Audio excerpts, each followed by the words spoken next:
defeat Calyx.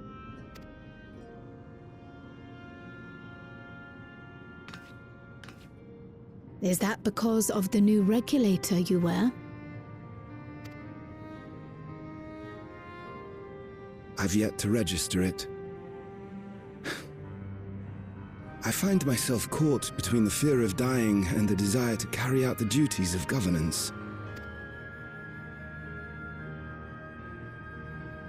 My greatest concern is how we shall stem this ever-increasing terror of mortality when becoming endless is no longer an option. And that's to say nothing of the recent slaughter committed by our own soldiers. The fact that such violence was perpetrated for the very purpose of creating endless will, paradoxically, make it more difficult to endorse your chosen course.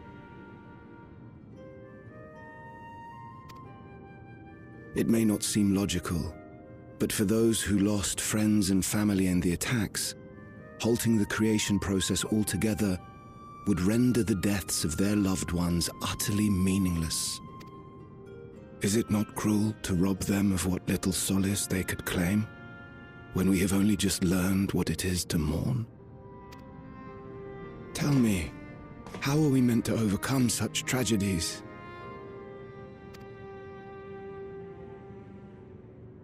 We stop begging others to teach us for a start.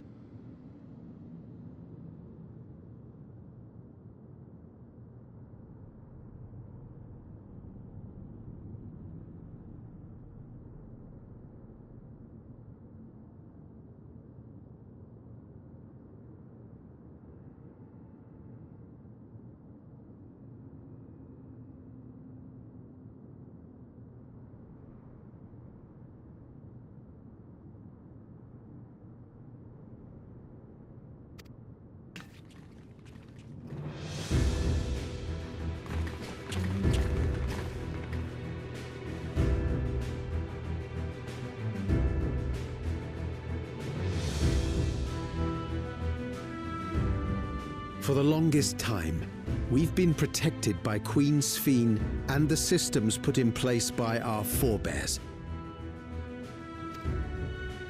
The hardships and responsibilities of life were distant things, and we felt entitled to our comforts, even as we barely noticed those who risked everything to keep us sheltered.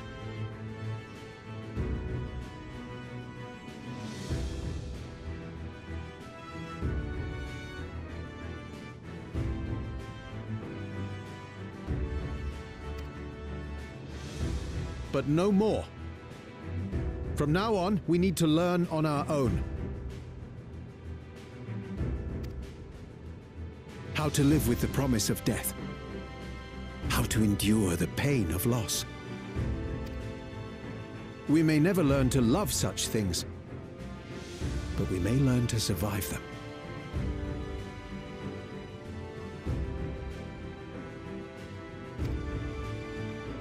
The people beyond the barrier, even the Alexandrians of old, they've all had to live with these fears. There's no reason we can't do it too.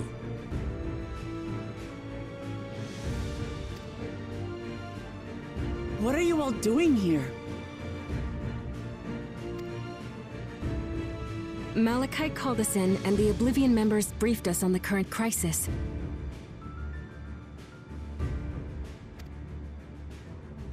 You don't stand idly by while your house burns down.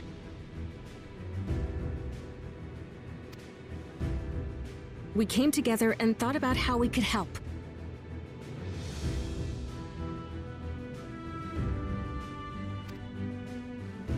Long story short, we've decided to join the fight alongside Oblivion.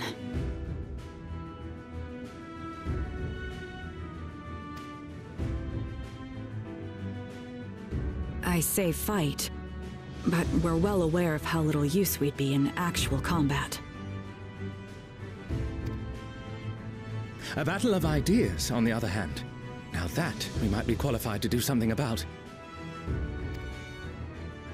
We'll talk to our neighbors and do our best to quell their fears. Convince them to make the most of this life and enjoy all it has to offer. Perhaps that will help to ease your burden.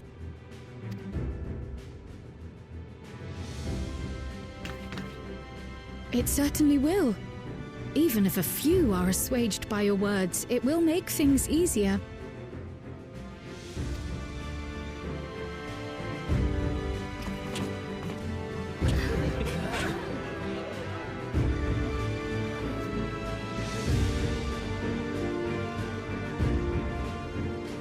Those who have already registered will be difficult to sway, but there are still many who waver. Those are the ones we'll concentrate on. Gossen, if you truly care for the people of Alexandria, then now's the time to start thinking of ways to prevent more deaths.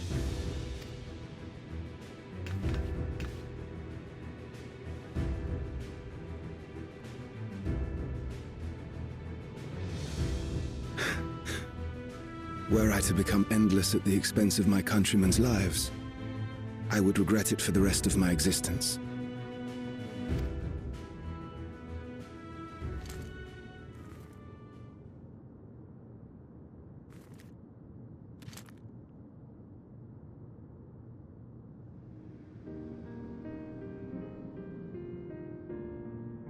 Forgive my weakness.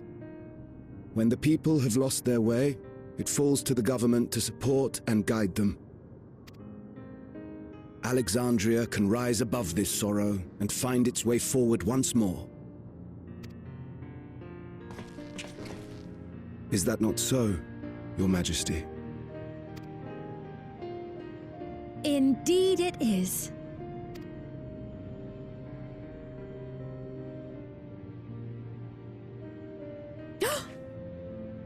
No, that wasn't... what I meant to say was... Calm down, Sphene. Amity, you used her name. Welcome back. How'd you go? Enjoyed some. Okay. Is that the end of the story, or still got a bit more?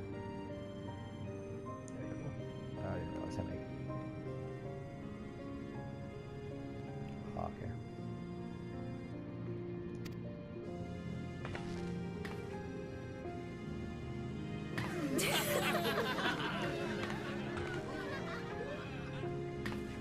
The perfect resemblance to our beloved Queen Sphene has not escaped our notice. Yet we also understand that you are not her. Having to live in secret, unable to share who you really are, that must have been hard on you.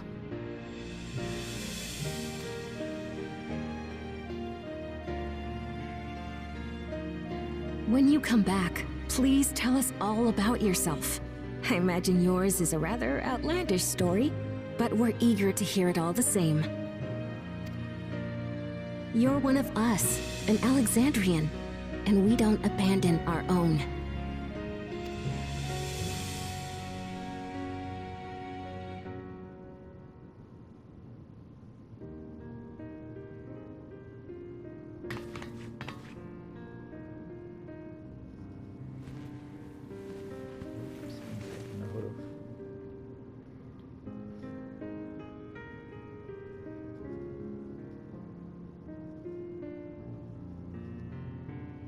I promise to return.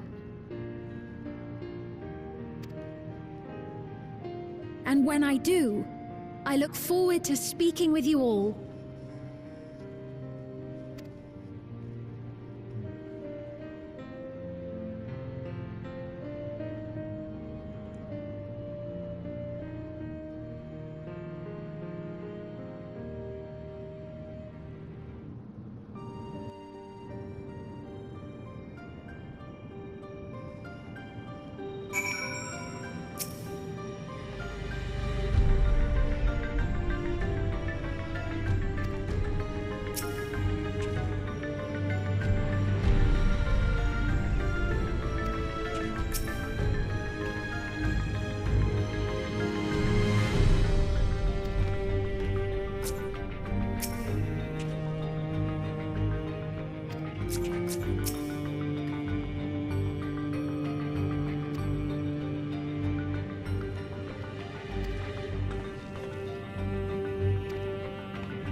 Things seem much the same.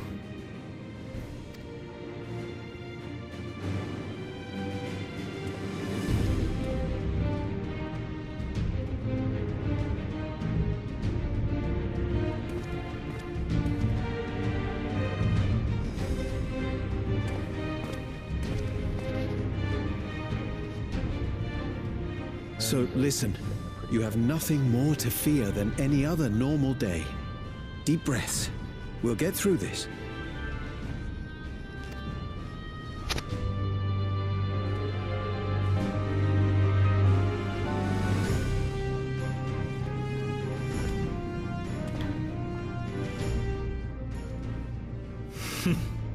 You'd be telling them much the same if you were here.